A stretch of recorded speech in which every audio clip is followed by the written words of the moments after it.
Pertemuan 14 dengan materi rekonsiliasi fiskal. Bab ini merupakan konsep dari rekonsiliasi fiskal hingga penyusunan laporan keuangan fiskal. Dalam bab ini, kita akan membahas mengenai pengertian rekonsiliasi fiskal, selanjutnya akan dibahas mengenai perbedaan waktu dan perbedaan tetap, faktor-faktor yang menyebabkan perbedaan tersebut.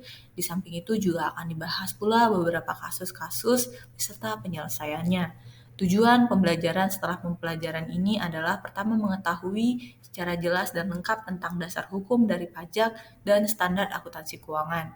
Dua, mampu menjelaskan mengenai konsep rekonsiliasi fiskal. Tiga, mampu membedakan antara perbedaan waktu dan perbedaan tetap. Yang keempat, mampu membedakan antara koreksi positif dan koreksi negatif, serta cara melakukan rekonsiliasi. Kelima, mampu memahami kasus rekonsiliasi fiskal dan cara menyelesaikan soal secara mendalam. Pendahuluan. Dasar hukum Undang-Undang Nomor 7 Tahun 1983 tentang pajak penghasilan sebagaimana telah beberapa kali berubah. Yang kedua, Pernyataan Standar Akuntansi Keuangan atau PSAK Nomor 46 tentang akuntansi pajak tangguhan. Pengertian rekonsiliasi fiskal. Rekonsiliasi fiskal adalah suatu proses penyesuaian laporan laba rugi fiskal berdasarkan ketentuan perundang-undangan perpajakan di Indonesia sehingga diperoleh laba rugi fiskal sebagai dasar untuk perhitungan pajak penghasilan untuk satu tahun tertentu. Berdasarkan pengertian di atas, dapat disimpulkan bahwa ada 3 unsur penting dari proses rekonsiliasi fiskal. Pertama, laba rugi rekomersial, 2, koreksi penyesuaian fiskal, 3, laba rugi fiskal. Beda waktu dan beda tetap. Seperti yang telah dijelaskan di sebelumnya bahwa perbedaan ini terjadi karena perbedaan asumsi atau metode yang dipakai di dalam akuntansi komersial dengan peraturan perundang-undangan yang berlaku. Secara umum, terdapat 2 perbedaan pengakuan baik penghasilan maupun biaya antara akuntansi komersial dengan perpajakan atau fiskal yang menyebabkan terjadi koreksi fiskal, yaitu pertama beda tetap atau permanent different, atau 2 beda waktu atau time different. Beda tetap permanent different merupakan perbedaan pengakuan baik penghasilan ataupun biaya antara akuntansi komersial dengan ketentuan Undang-Undang PPH yang sifatnya permanen. Koreksi fiskal yang dilakukan tidak akan diperhitungkan dengan laba kena pajak tahun pajak berikutnya. Beda tetap ini secara permanen ketika tahun atau periode sekarang suatu penghasilan atau biaya tidak dapat diakui sebagai penghasilan atau biaya menurut undang-undang. Maka pada tahun atau periode yang akan datang juga tidak dapat diakui sebagai penghasilan atau biaya di dalam laporan laba rugi. Berdasarkan Undang-Undang Nomor 36 Tahun 2008 Pasal 4 Ayat 2, beberapa penghasilan yang tergolong final diantaranya adalah sebagai berikut. Penghasilan berupa bunga deposito dan tabungan lainnya atau bunga obligasi, surat-surat utang, atau yang lainnya. Kedua, penghasilan berupa hadiah undian. 3, penghasilan dari transaksi saham atau sekuritas lainnya.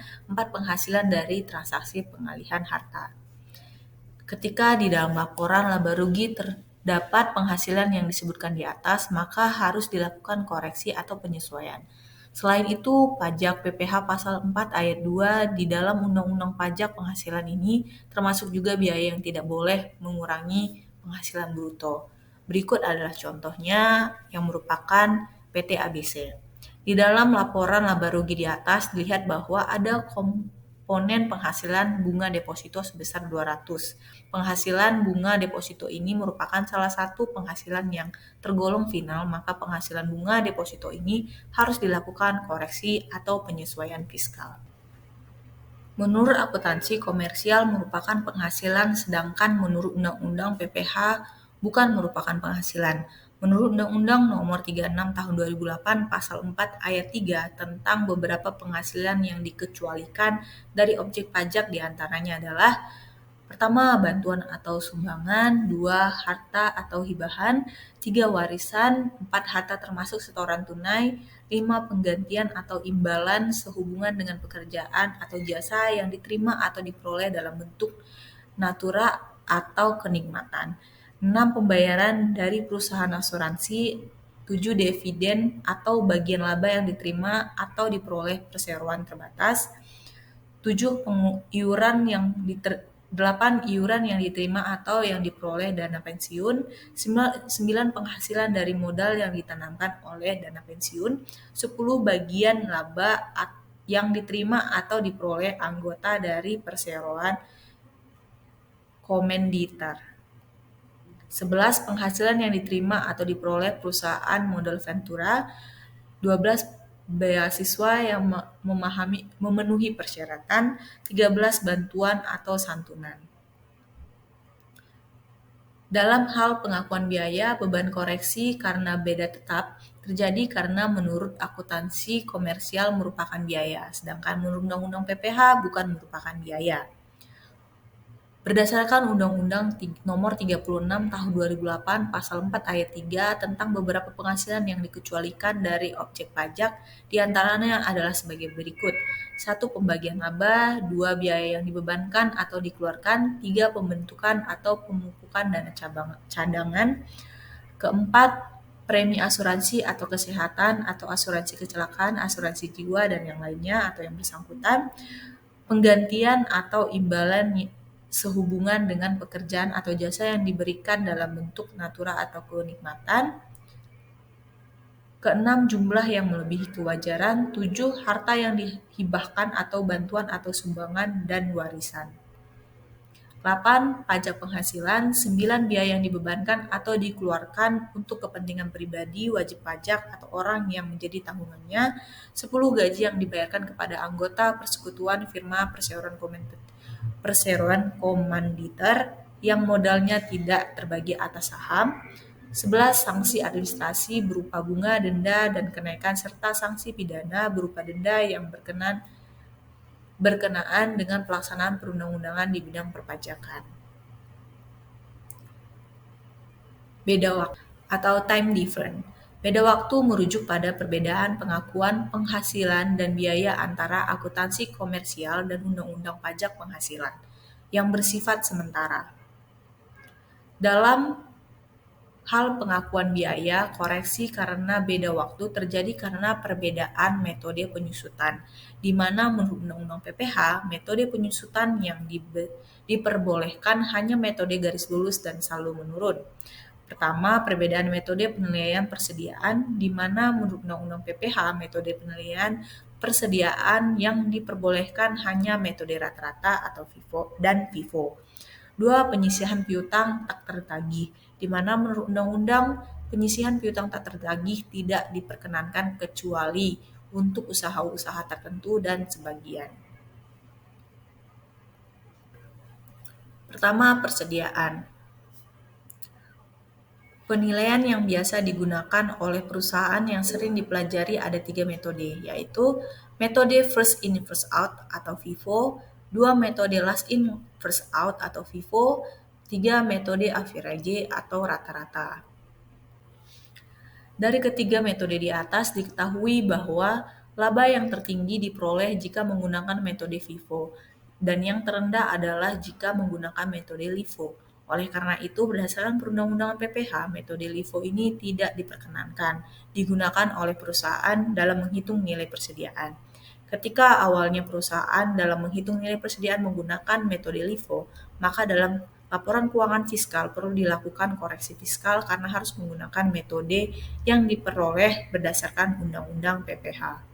Yang kedua, piutang. Piutang merupakan salah satu jenis aset perusahaan yang timbul karena transaksi penjualan secara kredit. Menurut akuntansi komersial, piutang yang tak tertagih ini dapat diakui sebagai biaya dengan pencatatan secara langsung atau tidak langsung atau pencadangan.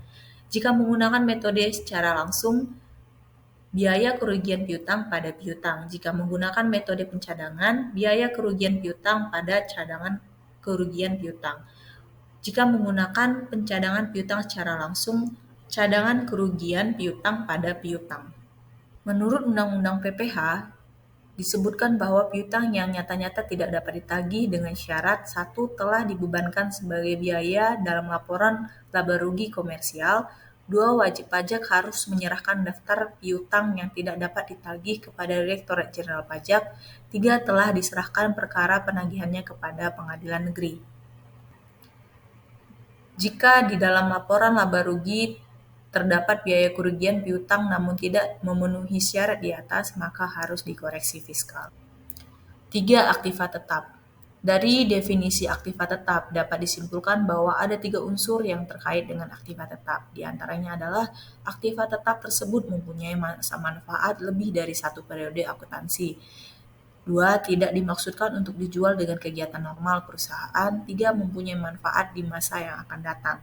Aktiva yang digunakan dalam operasi perusahaan digolongkan ke dalam 2 kategori, yaitu aktiva berwujud dan aktiva tidak berwujud. Tentang jenis-jenis harta yang termasuk dalam kelompok harta berwujud bukan bangunan sebagai berikut. Berikut adalah kelompok 1, kelompok 2, kelompok 3, kelompok 4. Selain pengelompokan aktiva tetap di atas, di dalam Undang-Undang Nomor 36 Tahun 2008 tentang PPh disebutkan tarif untuk masing-masing kelompok tersebut. Berikut adalah bagan untuk masing-masing kelompok tersebut. Perbedaan antara metode dan masa manfaat dari aktiva tetap tersebut yang menyebabkan perbedaan pembebanan penyusutan atau amortisasi suatu aktiva tetap. Perbedaan ini nanti akan dilakukan koreksi fiskal. Perhitungan dari penyusutan amortisasi ini dapat menggunakan rumus sebagai berikut. Berikut adalah tampilan rumusnya dengan contohnya. Dari contoh tersebut, depresiasi meja per tahun menurut akuntansi pajak sebesar 250. Selisih sebesar 250 dari menurut akuntansi komersial, maka hasilnya harus dikoreksi fiskal. Koreksi positif dan koreksi negatif. Koreksi positif adalah suatu koreksi di mana koreksi ini akan menyebabkan laba fiskal akan menjadi meningkat atau bertambah. Sedangkan koreksi negatif adalah koreksi di mana koreksi ini akan menyebabkan laba fiskal akan menjadi menurun atau berkurang. Ketika biaya menurut akuntansi komersial lebih besar daripada biaya menurut akuntansi fiskal, maka perlu dilakukan koreksi positif karena biaya akan dikurangi dan pengaruhnya laba akan bertambah. Sebaliknya, ketika biaya menurut akuntansi komersial lebih kecil daripada biaya menurut akuntansi fiskal, maka perlu dilakukan koreksi negatif karena biaya akan bertambah dan pengaruhnya laba berkurang. Berikut adalah contoh soal dari PT ABC. Pertanyaan pertama, kita dapat lihat penyelesaiannya. Untuk membuat laporan rekonsiliasi fiskal, dasar adalah laporan laba rugi komersial. Berikut adalah metode yang digunakan adalah metode FIFO yang koreksi fiskal sebesar 41 juta dan berupa koreksi positif karena menambahkan laba. Berikut adalah penyelesaian nomor 2 di mana mesin memiliki koreksi negatif karena mengurangi laba, alat kantor koreksi positif karena menambah laba. Biaya listrik, air, dan telepon 10% menjadi sebagai biaya. Fiskal luar negeri sebesar 10 juta menjadi kredit pajak. Biaya sumbangan kepada panti asuhan 9 juta sebagai koreksi positif. Bunga pajak tidak boleh sebagai biaya sehingga akan dikoreksi positif. 7. Penghasilan bunga deposito harus dikoreksi negatif karena penghasilan kena pajak final. Berikut adalah bagan dari keterangan tersebut. Lanjutan jawaban B, setelah dibuat laporan rekonsiliasi fiskal, kita dapat laba fiskal sebesar 1M sekian. Dari laba ini kita dapat menghitung besarnya pajak terutang sebagai berikut. Karena berdasarkan bruto tahun 2020 kurang atau lebih 4,8M, maka kita dikenakan tarif sebesar 50% dari tarif pajak penghasilan badan yang berlaku. Dari pajak penghasilan yang terutang yang sudah dihitung, maka jadi besarnya PPh terutang untuk tahun 2022 adalah sebesar 118 miliar 493 juta 210.000. Demikian presentasi hari ini. Untuk penghujung dari presentasi ini, kita akan mengadakan ujian semester berupa latihan. Berikut adalah soalnya yang akan dilampirkan juga berupa link di deskripsi.